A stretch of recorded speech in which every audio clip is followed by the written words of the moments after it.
tumeambiwa kwamba ni matatu: tusilemewe na ulafi, tusilemewe na ulevi, na tusilemewe na masumbufu ya maisha. Katika haya mambo haya matatu, tunaona kwamba wengi wa Waadventista wa Sabato wameweza kushikwa katika mambo haya. Ni kwa nini?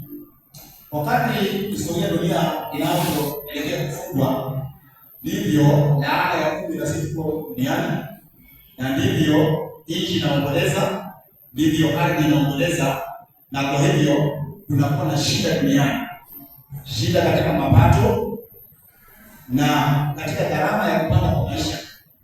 Kwa hivyo Yesu alielewa kwamba tukifikia mwisho wa dunia, gharama ya maisha inaweza kuwa juu ama inaweza kupanda, na kwa hiyo gharama kuweza kupanda, watu wataweza kusumbukia maisha, waweze kula nini, waweze kunywa nini, jambo ambalo Yesu alisema tuweze kujihadhari nalo.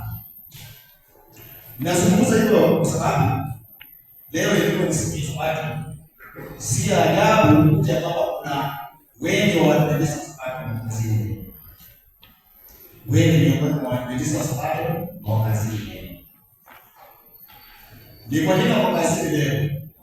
Wako kazini leo kuzungukia mambo matatu: wakule nini, wanywe nini, wavae nini.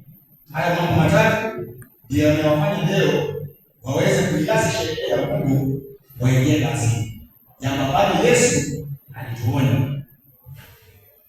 Sasa mimi na wewe tutaweza kuepukaje jambo hilo? Na kabla tuweze kuepuka jambo hilo, napenda tuweze kusoma katika kitabu cha Mathayo 6.